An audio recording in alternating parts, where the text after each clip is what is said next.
Saya percaya kita semuanya dihiburkan. Ya, kekuatan Tuhan berikan buat kita semuanya setelah semalam, ya beberapa hari, ya dari antara kita semuanya para pengerja, sudah memberikan waktunya, tenaganya, totalitasnya di dalam mempersiapkan Natal semalam, ya. Dan bersyukur kalau Pak Gembala kita sudah juga menyampaikan di dalam grup ya WAG Leader bahwa tergolong sukses, ya puji Tuhan. Ya sekalipun banyak juga ya di antara beberapa teman-teman yang sudah persiapan itu semuanya juga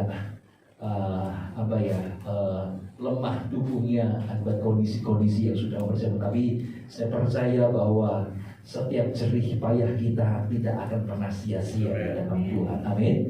Tuhan pasti tidak pernah berhutang buat kita semuanya, buat menyatakan janjinya buat setiap kita semuanya, dan itulah harga memang juga yang harus kita bayar. Tapi ketahuilah bahwa Tuhan pasti akan pasti memberkati setiap kita semuanya. Amin, saudara. Baik, saudaraku. Pertanyaan buat kita semuanya, saudara, pada hari-hari ini, ya di bulan Desember ini, buat kita semuanya, tidak lain, tidak bukan, bahwa kita memperingati kelahiran Tuhan kita, Yesus Kristus. Bahkan dunia tidak bisa menolak hal ini, bahwa ketika kita memasuki bulan Desember, apalagi di tanggal 25 kalender nasional kita, ya adalah kelahiran Tuhan Yesus Kristus 25 Desember. Dan bahkan itu diakui di dalam dunia ini bahwa 25 Desember diperingati sebagai hari kelahiran Isa Al-Masih, atau lebih kita sebut di dalam kekristenan yang kita percayai kelahiran Tuhan kita Yesus Kristus. Berarti sejarah membuktikan bahwa pernah terjadi ya 2000 tahun yang lalu bahwa Yesus pernah dilahirkan di muka bumi ini, di Bethlehem tepatnya. Amin, saudara. Dan saya percaya bahwa itu sesuatu hal yang membuat kita bersuka cita untuk menyambut kelahiran Tuhan kita Yesus Kristus. Gegap gempita, sukacita, damai Natal, ya di bulan Desember, apalagi di masa-masa pandemi ini, bersyukur kita masih bisa ibadah on-site, saudara. Walaupun beberapa gereja juga masih menerapkan online, saudara. Tapi kita bersyukur bahwa kita bisa melewati tahun ini. Kita masih ada di penghujung tahun ini. Itu semua karena anugerah Tuhan.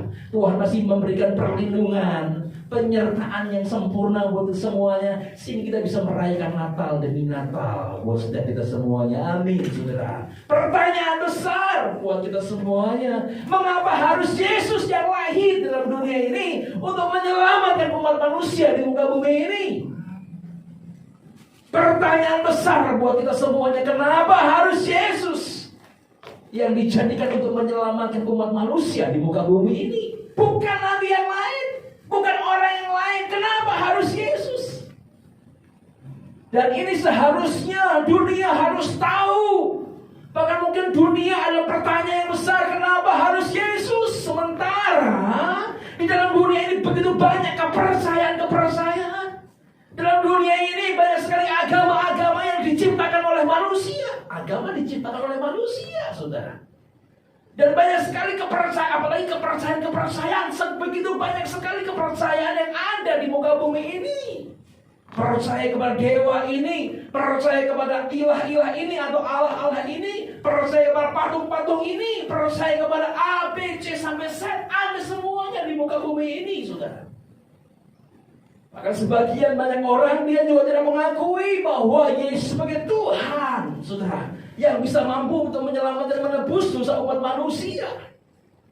Saudara yang terkasih dalam Tuhan Yesus, semenjak di dalam perjanjian lama dan kitab Kejadian, saudara, sampai kepada kitab Maleaki, ada kurang lebih 4124 tahun, saudara. Manusia dalam perjanjian lama melewatkan dan tidak bisa menyadari dan menangkap bahwa sesungguhnya Yesus itu adalah Tuhan yang harus disembah satu-satunya. Kegagalan manusia dalam perjanjian lama di dalam penyembahan-penyembahan yang terus jatuh bangun, dalam penyembahan-penyembahan berhala.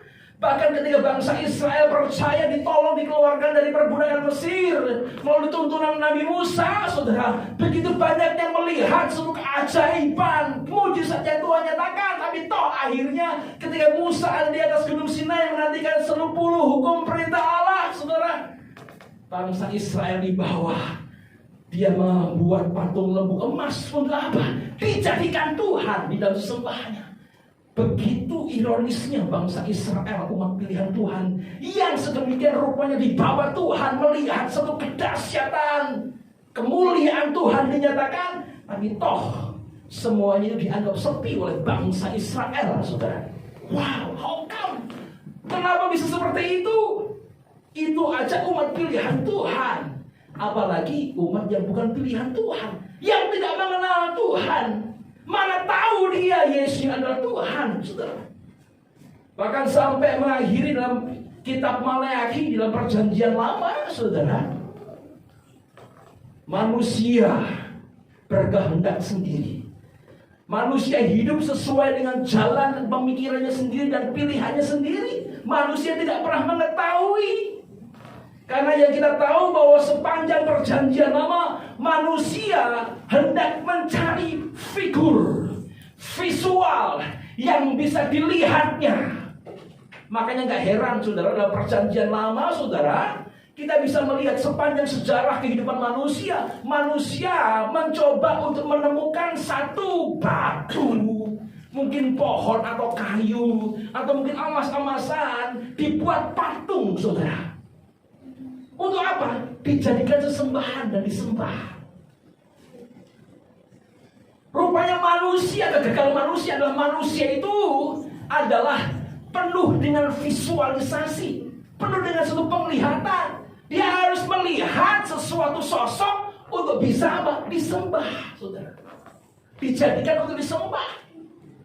Bahkan sampai zaman modern saat ini, saudara, di tahun 2021 masih ada juga manusia yang menyembah kepada patung-patung dan dewa-dewa.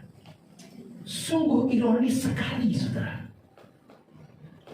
Dan sungguh sangat menjadi kasihan sekali manusia zaman sekarang ini butuh sosok melihat satu patung dan dijadikan satu penyembahan, saudara. Wow. Maka dari itu mengapa harus Yesus yang harus menjadikan satu sosok pribadi, saudara? Karena rupanya yang pertama bahwa manusia itu butuh Tuhan yang dapat dilihat, saudara. Tuhan kita tidak kekurangan akal dan cara untuk menyelamatkan manusia yang anak ciptaannya sendiri, saudara. Karena sepanjang perjanjian lama manusia itu melihat satu visual untuk dapat disembahnya, yang dalam perjanjian lama Yesus belum ada secara manusia, secara daging. Allah yang kita sembah adalah Allah yang masih dalam roh, saudara, tidak kelihatan. Makanya Allah kita, Tuhan kita, Bapa kita tidak kekurangan cara dan akal untuk menyelamatkan manusia. Makanya dia dikirimkanlah salah satu pribadi daripada Tritunggal Allah Tritunggal itu untuk turun ke dalam dunia ini menjadi manusia, supaya manusia dapat melihatnya dan menjadi percaya dan diselamatkan oleh Tuhan kita Yesus Kristus. Makanya kenapa Yesus harus turun ke dalam dunia ini? Salah satu pribadi Allah harus turun ke dalam dunia ini dari yang adalah roh yang tidak kelihatan. Dia harus menjadi daging, menjadi manusia, turun dari surga, tinggalkan surga, turun ke dalam dunia ini untuk apa? Untuk menjadi seorang bayi.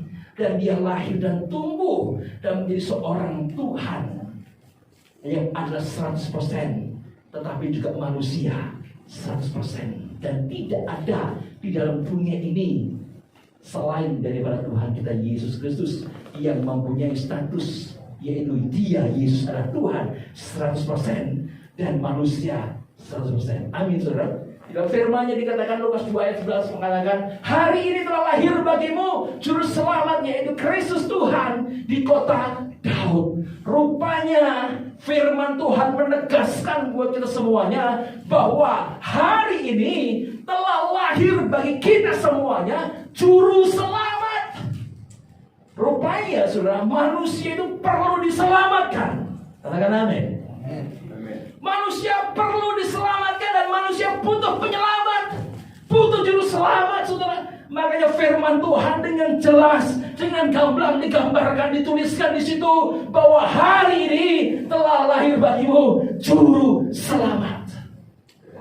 Wow, itu keren sekali. Manusia perlu ditolong dan diselamatkan dari dosa-dosanya, dari kehidupannya yang mengarah kepada api neraka dan penghukuman di neraka, saudara. Dan rupanya Tuhan kita tidak kekurangan akal dan cara. Manusia perlu juru selamat untuk diselamatkan. Dan disitulah dinyatakan siapakah juru selamat itu, yaitu Kristus. Bukan cuma hanya Kristus, tapi Tuhan di kota Daud. Penjelasan Kristus dan Tuhan boleh dilanjutkan next, saudara. Kristus dalam bahasa Yunani-nya adalah Kristos, yang berarti diurapi. Bahkan bahasa Ibrani-nya daripada Kristus sendiri adalah Mesias, yang artinya adalah satu juru selamat, penyelamat, Mesias, ya. Kristus juga adalah sebutan bagi Tuhan yang berinkarnasi. Jelas di sini dikatakan bahwa hari ini telah lahir bagimu juru selamat, itu Kristus, yang berarti adalah Tuhan yang berinkarnasi ke dalam dunia ini menjadi manusia. Satu-satunya Alkitab dituliskan bahwa Kristus sebagai Tuhan. Disinilah Tuhan nyatakan janji dan pengenapannya bagi manusia, bahwa manusia harus perlu ditolong dan diselamatkan dengan hadirnya Tuhan menjadi atau menjelma menjadi manusia, supaya manusia yang butuh dengan visual, gambaran dan dilihat untuk disembahnya, Kristus hadir, dilahirkan dalam dunia, supaya manusia bisa melihat Tuhan untuk bisa diselamatkan dan menjadi percaya dengan imannya dan diselamatkan. Amin, saudara. Wow, ini keren sekali. Dan disitulah Tuhan nyatakan juru selamat. Tapi pertanyaannya, begitu banyak manusia di muka bumi ini juga belum menjadi percaya kepada Tuhan Yesus Kristus, yang adalah Kristus. Bagaimana solusinya? Bagaimana menjawab hal seperti ini, saudara? Ini yang menjadi pergumulan bagi setiap kita semua, umat manusia di muka bumi ini, apalagi menjadi anak-anak Tuhan. Menjadi tugas dan bagian kita supaya mereka semuanya bisa percaya dan mengenal bahwa Yesus Kristus adalah Tuhan dan Raja. Tuhan membutuhkan kita untuk apa? Sebagai kakinya, sebagai tangannya, sebagai matanya, sebagai hatinya. Untuk apa? Untuk memberitakan kasih itu kepada mereka semuanya yang belum mengenal Tuhan. Karena manusia butuh juru selamat, manusia butuh Tuhan, dan Tuhan itu sudah ada dan lahir di dalam pribadi yang bernama Kristus Yesus, Tuhan itu sendiri. Wow. Mengapa harus Yesus? Karena memang Yesuslah yang ditentukan Bapa melalui pribadinya sendiri. Dia tinggalkan surga, turun ke dalam dunia ini menjadi pribadi manusia yang bernama Yesus Kristus, Tuhan itu sendiri. Wow. Yang kedua apa, saudara? Yang kedua, bahwa manusia itu butuh disucikan dengan darah yang suci dan tak bernoda, saudara. Firman Tuhan mengatakan 1 Petrus 1:18-19, sebab kamu tahu bahwa kamu telah ditebus dari cara hidupmu yang sia-sia, yang kamu warisi dari nenek moyangmu, itu bukan dengan barang yang fana, bukan pula dengan perak atau emas, melainkan dengan darah yang mahal, yaitu darah Kristus, yang sama seperti darah anak domba, yang tak bernoda dan tak bercacat. Satu rahasia firman Tuhan terkandung di dalam kebenaran firman Tuhan ini, bahwa rupanya manusia di muka bumi ini butuh disucikan dari dosa-dosanya. Dan konsep seperti ini tidak dimiliki oleh agama-agama di luar sana atau kepercayaan-kepercayaan di luar sana. Dia pikir bahwa dia menemukan Allahnya, ilahnya masing-masing. Dipikirnya bahwa melalui itu semua disembahnya, dipercayainya, bisa diselamatkan, saudara. Tidak, itu nonsen, omong kosong. Tidak mungkin kejadian seperti itu. Dosa manusia bisa disucikan dengan dia menyembah kepada Allahnya masing-masing. Rupanya prosesi keselamatan manusia melalui apa? Penyucian dari dosanya itu sendiri, saudara. Makanya kenapa Yesus harus turun ke dalam dunia ini sebagai seorang manusia. Dia Tuhan 100%, dia juga manusia 100%, saudara. Karena dia Tuhan, makanya darahnya itu suci. Darahnya itu mulia, tak bercacat dan tak bernoda sama sekali. Proses pengampunan dosa manusia itu memang tidak lain dan tidak ada cara lain untuk supaya manusia diampuni dosa-dosanya, disucikan dosa-dosanya, harus melalui proses penyucian dengan darah. Darah itulah sarana untuk apa? Supaya manusia disucikan, saudara.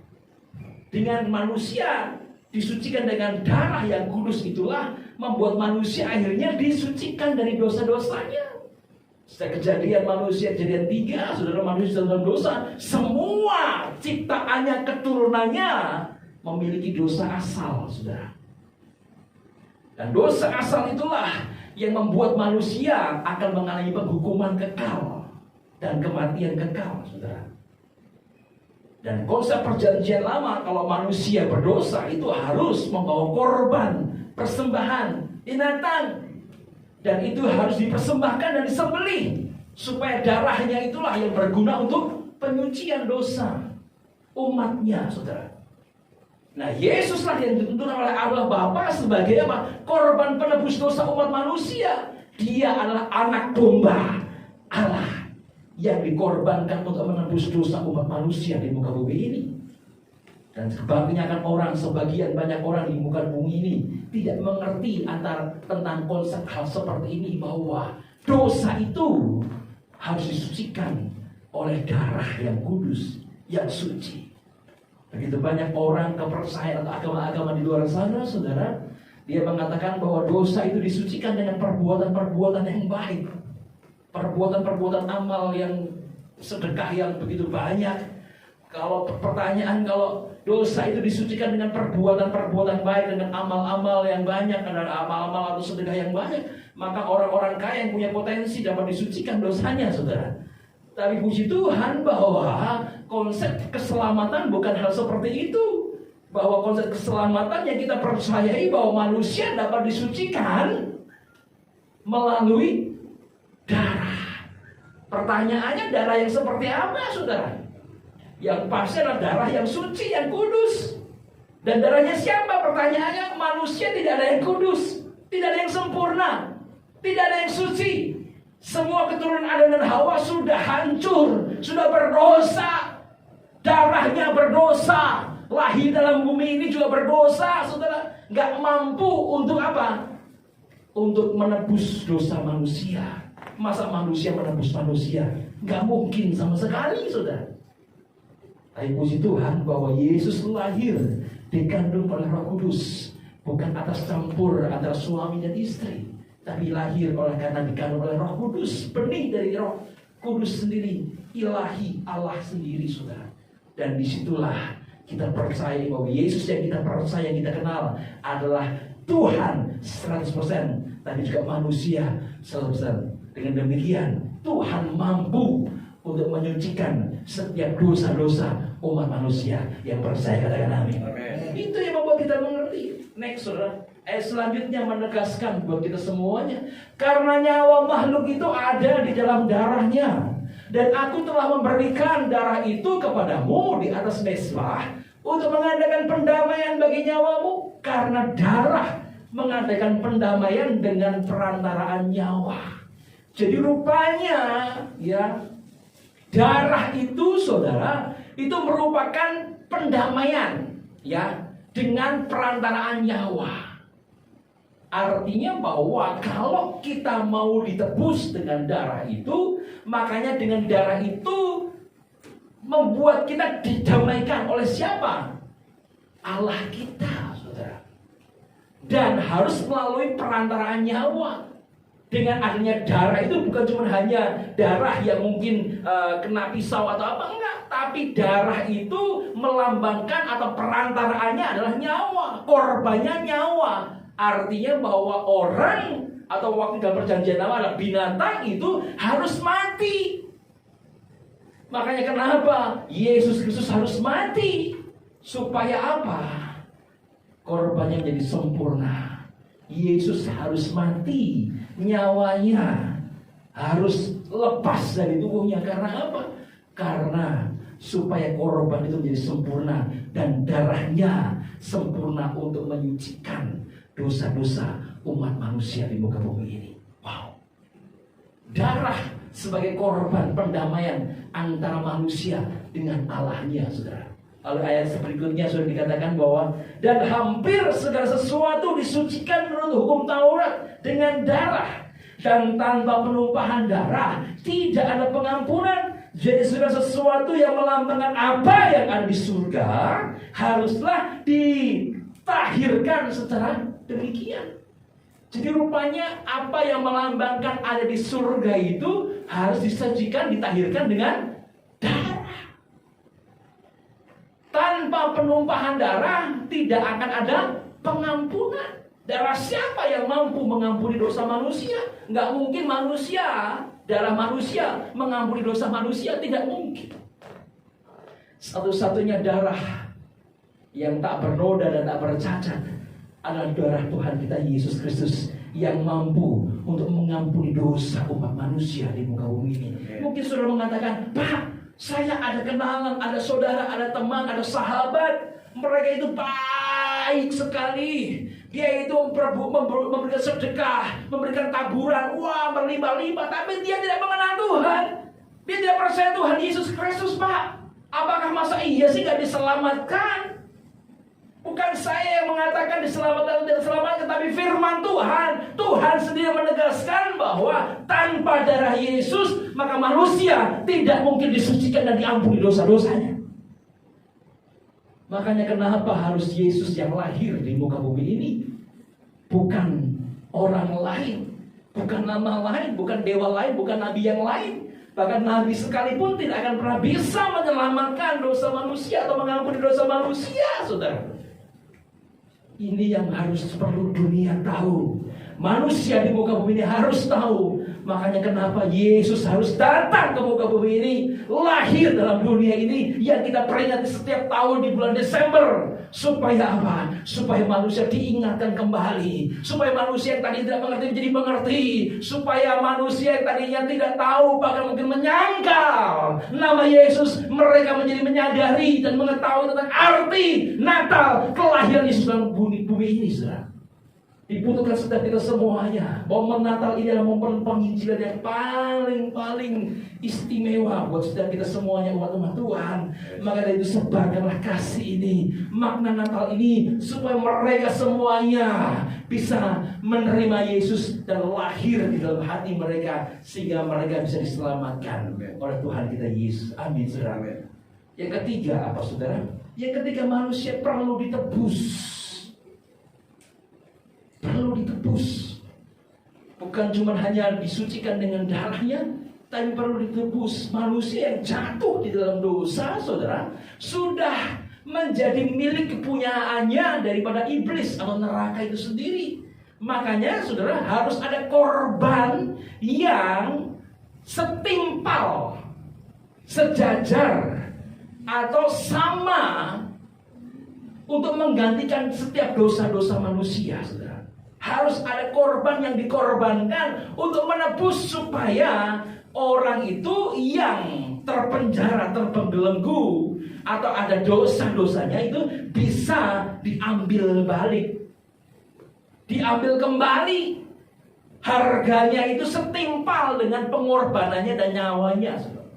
Dan itulah Tuhan kita Yesus Kristus dalam Efesus 1 ayat 7 mengatakan, sebab di dalam Dia, yaitu Yesus Kristus, dan oleh darahnya kita beroleh penebusan, yaitu pengampunan dosa menurut kekayaan kasih karunia-Nya. Jadi rupanya bahwa Yesus datang ke dalam dunia ini bukan cuma hanya sekedar lahir, tetapi Yesus juga datang dalam dunia ini mewartakan Injil, kabar sukacita, mewartakan kerajaan Allah, menyembuhkan dengan mujizatnya. Tapi Tuhan juga harus merelakan tubuhnya disalibkan, dan Dia harus kehilangan nyawa dan mati untuk menebus dosa umat manusia. Itulah penggenapan kehendak Bapa, saudara. bahwa Yesus mati, harus mati. Tapi hari ketiga Bapa membangkitkan Yesus Kristus, yaitu memberikan kemuliaan bagi Yesus, karena Yesus sudah merasakan kehendak Bapa dengan baik dan sempurna. Amin, saudara. Di dalam Tuhan Yesus Kristus ada penebusan, dan konsep penebusan ini sangat baik sekali. Di dalam bahasa Yunaninya ada 3, saudara. Saya jelaskan di sini, saudara. Yang pertama, Yesus menebus, yaitu dengan kata agorazo, artinya bahwa Yesus itu membeli dengan lunas dibayar, saudara. Artinya korban Yesus, nyawa Yesus, pribadi Yesus dengan kematiannya itu dapat membeli dan lunas harganya. Karena ketika manusia jatuh dalam dosa, manusia tertawan oleh iblis dan menjadi hak kepemilikan iblis atau neraka itu sendiri. Ketika manusia jatuh dalam dosa, sepanjang manusia tidak ada penebusan, tidak mungkin manusia dikeluarkan dari neraka, dari penghukuman dan belenggu daripada iblis, saudara. Itu menjadi permasalahan manusia di muka bumi ini. Bagaimana caranya manusia dapat dilepaskan dari belenggu iblis, saudara? Dengan dia percaya kepada Tuhan kita Yesus Kristus, dengan dia menerima korban Yesus yang sempurna, dengan demikian dia disucikan dan dibebaskan dari belenggu-belenggu dosanya. Banyak sekali manusia yang belum terbebas dari belenggu-belenggu dosanya, karena dia belum bertemu dan berjumpa dan belum percaya kepada Tuhan kita Yesus Kristus. Maka dibutuhkan setiap kita semuanya, umat-umat Tuhan, anak-anak Tuhan, supaya dapat percaya kepada Tuhan kita Yesus Kristus, saudara. Bahwa Yesus adalah korban yang sempurna untuk membeli dengan lunas manusia yang berdosa. Yang kedua, bahwa exagorazo, konsep penebusan. Yesus menebus manusia bukan cuma hanya membeli dan harganya lunas dibayar dengan korban nyawanya sendiri, tapi Yesus juga mengeluarkan dari pasar perbudakan dosa, dari kegelapan dipindahkan kepada kerajaan yang terang, saudara, untuk supaya manusia yang percaya dan ditebusnya memperoleh terang sinar abadi, supaya dapat diterangi mata hatinya, disempurnakan, bahkan disucikan dan diselamatkan melalui terangnya yang ajaib. Dan Tuhan berjanji tidak akan dipindahkan lagi kepada pasar perbudakan dosa, tidak lagi dipindahkan kepada neraka. Tidak mungkin bolak-balik, saudara. Konsep penebusan Tuhan sempurna. Karena apa? Darah itulah, penebusan itulah yang menjaganya, sehingga apa? Manusia itu dapat diselamatkannya, saudara. Dengan nyawanya Tuhan Yesus Kristus, saudara, dikeluarkan dari kegelapan menuju terangnya yang ajaib, saudara. Wow. Dan yang ketiga, saudara, apa? Kata lutro, penebusan, yang berarti lutro, artinya bahwa manusia bukan cuma hanya dibeli, dikeluarkan, tetapi juga manusia dibebaskan, dilepaskan, dimerdekakan dari belenggu dosa, menjadi seorang hamba untuk kita hidup dalam kebenaran, menjadi seorang manusia yang baru, dan kita memiliki Roh Kudus di dalam kehidupannya. Roh Kudus itulah sebagai meterai kita dan jaminan kita, tanda dan bukti bahwa kita adalah milik kepunyaan Tuhan. Amin. Ketika kita nanti dipanggil oleh Tuhan di dalam waktu yang sudah selesai tugas kita di dunia, tanda yang membedakan orang yang percaya atau tidak percaya, yang terima Tuhan atau tidak terima Tuhan Yesus adalah ada meterai tanda Roh Kudus itu. Di dalam Efesus 1 ayat 13-14 bahwa Roh Kudus itu sebagai tanda, jaminan, keselamatan, dan meterai, cap meterai, stempel, yang artinya bahwa melalui stempel meterai itu bahwa kita adalah tanda kepemilikan, kepunyaan daripada Tuhan kita Yesus Kristus. Makanya kenapa harus Yesus yang menjadi satu-satunya untuk manusia dapat diselamatkan, dan tidak ada yang lain. Amin, saudara. Amin. Itulah Yesus Tuhan kita. Begitu hebat dan ajaib pengertian di dalam kebenaran firman Tuhan, di dalam makna kelahiran Tuhan Yesus di muka bumi ini. Dan begitu banyak orang yang belum percaya, belum mengenal Tuhan kita Yesus Kristus. Bagaimana caranya supaya setiap mereka semuanya bisa mengenal Tuhan Yesus Kristus? Dibutuhkan setiap kita semuanya, anak-anak Tuhan yang menjadi kakinya Tuhan, tangannya Tuhan, matanya Tuhan, telinganya Tuhan, dan hatinya Tuhan, supaya mereka yang belum mengenal Tuhan kita Yesus menjadi orang yang dapat diselamatkan ketika mereka percaya dan diselamatkan oleh Tuhan Yesus. Amin, saudara. Biarkan firman Tuhan ini boleh menjadi kekuatan dan penghiburan setiap kita semuanya, sehingga makna Natal di tahun 2021 ini, ketika Tuhan selamatkan kita, sertai kita sampai di tanggal 19 Desember 2021 itu artinya ada satu message khusus, pesan khusus yang Tuhan nyatakan bagi semuanya. Yuk, mari kita sebarkan kasih Tuhan ini kepada setiap mereka semua yang belum mengenal Tuhan Yesus, supaya mereka menjadi percaya kepada Tuhan kita Yesus. Amin, saudara. Makna Natal buat kita semuanya, ada sesuatu hal yang indah sekali ketika kita renungkan makna Natal ini, dan menjadi berarti ketika kita menjadi orang yang mengasihi orang yang belum mengenal Tuhan Yesus Kristus. Karena ketika kita mengasihi Tuhan kita, maka kita juga dituntut untuk mengasihi manusia. Bukan cuma hanya sekedar manusia yang kita kenal dan anak-anak Tuhan yang sudah percaya kepada Tuhan Yesus Kristus, tapi kita juga mengasihi orang yang belum mengenal Tuhan kita Yesus Kristus. Apa janji saudara di tahun ini? Apa doa saudara di tahun ini, di momen Natal ini? Biarkan itu boleh menjadi satu gambaran di mana Tuhan menyentuh kita di momen Natal di masa pandemi ini, supaya apa? Yesus lahir dalam kehidupan kita dan menjadikan kita orang-orang yang sebagai anak-anak Tuhan, yang menyaksikan cinta kasih Tuhan, menyebarkan kasih itu kepada setiap mereka semuanya. Dunia perlu tahu, manusia perlu tahu dalam dunia ini, supaya apa? Supaya mereka diselamatkan dari dosa-dosanya, supaya mereka diampuni segala dosa-dosanya, supaya mereka dibawa masuk dalam kerajaan surga, kerajaan terangnya, dan tidak lagi tinggal di dalam kegelapan, pasar perbudakan dosa, belenggu dosa, belenggu iblis, atau neraka kekal. Tapi yang ada, jika mereka percaya kepada Tuhan Yesus Kristus, maka mereka akan diselamatkan. Amin, saudara. Dengan firman Tuhan ini boleh menjadi berkat dan kekuatan bagi semuanya, sehingga kita semuanya mampu menjadi mempelai Kristus. Yuk, mari tetap terus setia sampai akhir, bahkan kita semakin serius di hadapan Tuhan dan bersama dengan Tuhan. Tuhan Yesus memberkati kita semua.